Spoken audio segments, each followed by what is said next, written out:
listener production. Hi, Natasha Belling with you and welcome to the afternoon edition of The Briefing. Coming up in our deep dive, Australia's health ministers have just announced a rapid review of Australia's fertility industry after two major embryo bungles involving Monash IVF. Crisis talks were held last Friday, but many critics say these latest mistakes are just the tip of the iceberg and are calling for tougher nationwide regulations. We chat with one woman who was conceived via an IVF donor and has a sobering warning for others. But first, let's check the afternoon headlines this Tuesday, the 17th of June. China is the latest nation to plea for peace as the Israel and Iran war continues to escalate. China's foreign minister is warning Israel's attack on Iran's nuclear facilities has set a dangerous precedent with, quote, potentially catastrophic consequences. Meantime, the leaders of the G7 summit in Canada have released a statement reiterating their commitment to peace in the Middle East, adding, quote, Iran is the principal source of regional instability and terror, and Israel has a right to defend itself. It comes as US President Donald Trump left the G7 summit in Canada early after warning millions of residents in Tehran to evacuate immediately as the missile strikes between Israel and Iran continue. Here is Mr. Trump earlier explaining why he needed to leave the G7 summit and head back to the US. The statement from the US president has caused widespread panic in the Iranian capital, with highways now packed as thousands of residents try to flee. The US president saying, quote, you probably see what I see and I have to be back as soon as I can. Mr. Trump's abrupt exit means the highly anticipated face-to-face meeting with our Prime Minister Anthony Albanese at the G7 is now off. However, French President Macron described Trump's early exit as a positive development. Le président s'est exprimé il y a quelques minutes pour dire qu'il y avait Mr. Macron claiming the US made assurances they will find a ceasefire and may also pressure Israel. And remains found in bushland earlier this month in northern Queensland have now been confirmed as those of Phoebe Bishop. The 17-year-old went missing on the 15th of May on her way to Bundaberg Airport. Phoebe's flatmates, James Wood and Tanika Bromley, have both been charged with murder. Police allege Phoebe's body was moved more than once. Now for our deep dive on the IVF crisis. We speak with Katherine Dawson, who was conceived via a sperm donor.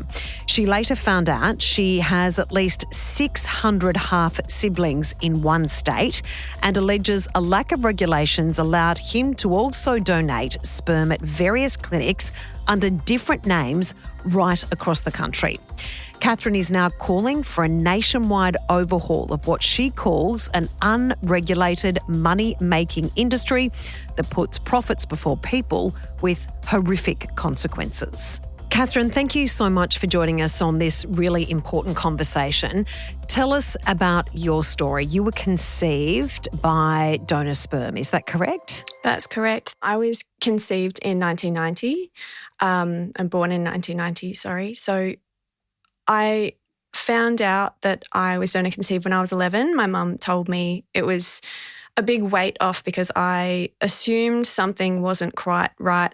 I think a lot of donor conceived people sense something, maybe ask their parents if they were adopted because something doesn't quite fit. And my mum was really forthcoming with that information once I asked, and then applied for documentation from the clinics once I did start asking questions and want to know how many siblings there were and things like that. So for you, your mother unfortunately passed away, and then that's when you really started quite a deep dive into exactly who the donor sperm was, and then tell us how you went about that and what you uncovered. Yeah, so when I moved to Melbourne, I was right there. I was near the clinic, so I went in and to access the information on my conception, the files about me that existed before I was born, when I was very much intended, don't belong to me legally. And so they belong to the doctor, but my mother, who then had passed away, I had to provide her death certificate to be able to access and get a copy of those records. And that was all I was allowed. There was no information apart from the donor code and some non-identifying information. And a lot of that, like the history, his lineage being, he'd put Italian and German and Polish, and only one of those is true. Lots of things like that. There were lies on that form. A scribble next to psychiatric treatment, and that was not signed or initialed afterwards. And he had been developing schizophrenia in his 20s while he was donating. So in regards to what happened to you, Katherine, you, I understand, went along to a conference where a lot of people were attending that conference that had been conceived via a sperm donor, and you were, I understand, looking for half siblings. Is that correct? Yes. So I went into the clinic when I was 23 to find out if I could find out who my siblings were, because I could bump into any of them on the street, be friends with them, study the same thing, go to university, and potentially date them. So I wanted to know who they were, but I then found out that I'm not actually allowed to know who they are. And we're not even actually allowed to share medical information between us all if we do find out something.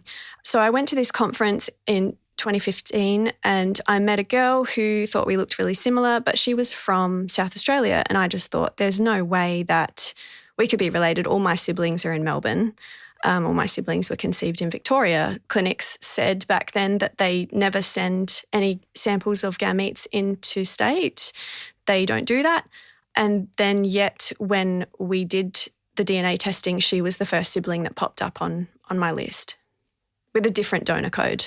Okay, so this is really important, because if you can explain what these donor codes are, because then we'll explain and unpack exactly how you discovered that you have, it's estimated, more than 700 siblings. So what are these donor codes? So a donor code is meant to be given to one donor with their legal name, and that paperwork, reliable or not, is meant to be allocated to that one person, one donor. But that can change dependent on if the donor goes to multiple clinics. And then the clinics actually don't have to track that interstate, because the jurisdiction guided by state laws is only inside that one state. So any siblings that I did have created in South Australia or Queensland that I found out exist, I'm not able to have them on my sibling list because it's a different jurisdiction. So, Katherine, you actually almost at your wit's end to find out more information because you couldn't get it through the right channels with this IVF clinic. You then went to ancestry.com, is that correct, and gave over your DNA, and then that's how you uncovered that your sperm donor had actually been donating right across the country and is known to have had at least 700 children. That's right. So he's actually really unwell. So he was allowed to have donated by the clinics. No one was checking or verifying his medical histories with anyone else, just taking what he'd said in good faith. As what happens now, no clinic's required to double check any medical information that's given by a donor. And so he went to the clinics. The clinics also then sent on interstate, but this estimate is just for Victoria. So when I met him, he had told me he'd used 7 fake names across 4 hospitals and 6 clinics. So he was sort of using that as a side hustle, essentially. He was using donor conception to make money on the side. And he's clearly unwell, so his judgment of ethics and what's right and wrong was clearly skewed. But a medical clinic probably should be the ones who are checking that and have the ethics and everything in check so that this situation didn't happen. But he would go to those clinics. And at the time, this is why it's a conservative estimate, is because a clinic will use that donor to create 10 families maximum at a guideline level. And they can have more than one child. So my estimates are, and some of them do, there's a family with 3 kids, lots of twins, all sorts of things like that. The guideline limit is 10 families. And so if he went to 10 clinics and there was 10 families that were created under each of those 7 names, that's 10 times 10 times 7 potentially, if every family only ever had one child. And they did have more. And the clinics did not stick to that limit. One code alone has 22 families and 33 siblings on it alone.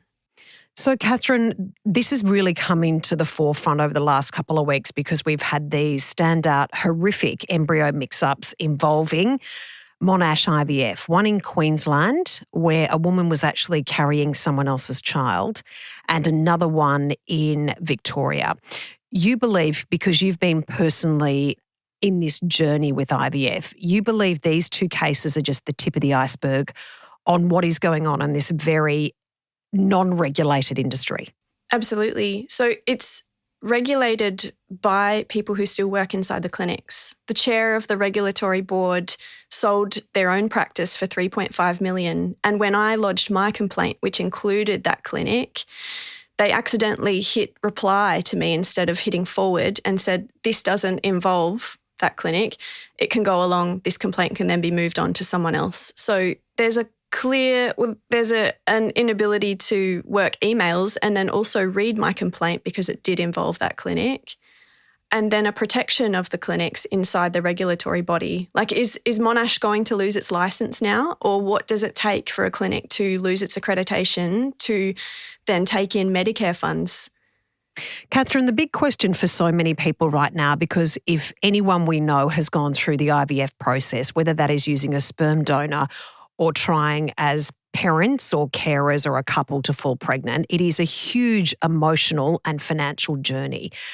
But then for this deception, this alleged deception, to be part of it, is this putting profit before people? And my big question is, how could this ever happen? Absolutely. It's very, very strong, insidious marketing. Like, the mistakes and mix-up have been able to thrive under a culture and shame and secrecy. All of that has been the basis. Don't tell your children.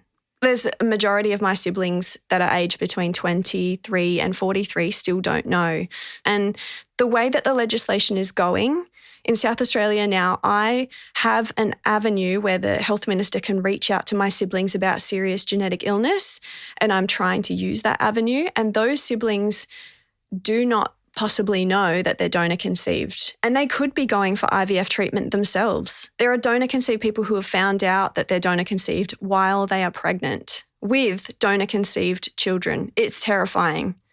And there's nowhere to go with this information. There's nowhere to complain. I've complained to the highest level in this instance, and I'm just trying to get the federal health minister to pay attention and for all the health ministers to be on board with the sharing of this information. You make a great point there, because we know the health ministers are looking at some type of federal legislation. But another question I bring to you is the fact that if there is federal legislation, number one, how is that ever enforced? And number two, in regards to these two latest situations, that possibly wouldn't have changed with those bungles happening, because that federal legislation is not going to stop human error within those actual labs. And is that more of a reflection of alleged staff that aren't properly trained, or the fact that they're using other technology, or that also there isn't the checks and balances that need to be enforced? Well, I think there's been federal legislation that was state-based then that went to federal legislation in like spaces like energy and things like that. And all of the state-based legislation needs to all match at the very least. So you've got Australians that are born with completely different rights to their information and rights to their medical information that helps them make informed consent about their own health. Every day, I make decisions every day about my health based on my medical information. And my siblings in Victoria absolutely do not have that same right now. My siblings in Queensland don't have that same right, or however many other states the clinic sent that to. So it just needs to be able to be communicated by each state, linked up, and it all needs to be the same, not based on state jurisdictions. And the second part of your question, I think that there needs to be absolutely no room for human error, because human error, however many checks it takes, the clinician should be doing. There's no room and no excuse for human error because you're creating human beings. So your mistake then ripples for generations. We all should be able to rely on clinics and medical professionals and legislation and our health ministers, and not have to go to a donor group on Facebook and use a completely unregulated system. We should absolutely be able to trust a public-funded medical service. Katherine, for you, you mentioned before that you think these latest two cases involving Monash IVF are just the tip of the iceberg. Do you know of circumstances where there's been massive mistakes, massive bungles, NDAs have been signed and compensation's been paid out? Yes. Within the donor-conceived community, and since, joining with other recipient parents who are in this fight with us, we're all in this together. There's absolutely other parents that have had mix-ups, other bungles, as you say, and they've just been given an NDA and a sum of money, so they actually cannot come out. There's been other donors that have been found to have mental illnesses, and the clinics refuse to tell those parents. They tell them they can't have their embryos anymore. They tell them that the donor has taken back their consent, but not why. So the clinics will do what they legally have to do, and that's why the legislation itself has to be more strict and give more legal guidelines on what they can and can't do, because the loopholes have been sought and are frequently used. We know, Katherine, stats show that at least 1 in every 18 babies born in Australia today was the result of IVF. These stories would strike fear into every parent or couple that has conceived a child through IVF. Do you believe you would advise those people, and you can imagine why they would choose not to, but do you think those people should actually get DNA tests? Absolutely. I know it's really terrifying, but I just want anyone to know who's considering DNA testing that there is a massive community and a massive support system and network just across the donor-conceived community and recipient parent community, solo mums. We're all in it together and we all support each other. And so I know the emotional toll is enormous, but for the sake of medical history, I've got information that I need to get to my siblings so that they can check to prevent bowel cancer and a serious mental illness. So we don't take any of this lightly, and we wouldn't be advocating for the truth and transparency if that didn't outweigh all of that fear. It's an incredibly complicated scenario, and thank you so much for joining us to talk about what you would like to happen. If I can ask you in a simple sentence, which is almost impossible, but what would you like to see happen? I'd like to see the Federal Health Minister, who's my local MP, who I've been writing to. I'd really love to see him step up and take care of us all now and say that there's going to be national retrospective legislation and DNA testing included if we want that, to really know for sure what our medical histories are and which families and which siblings we're connected to, so that we can prevent any relationships with siblings, so that we can know our medical histories and so that we can really know the truth of who we're related to, because it is important. Our social families and who we grew up with is important just as much, and it's our identity. I think everyone's starting to realise that now, and I really hope all of the health ministers understand that as well and act for us now. Katherine, we really appreciate your time, and thank you so much for advocating for those that don't have a voice at the moment. Thank you. That was Katherine Dawson. And that's it for this episode of the afternoon edition of The Briefing. We'd love you to subscribe or follow us on Instagram at The Briefing Podcast. I'm Natasha Belling. Thanks for your company.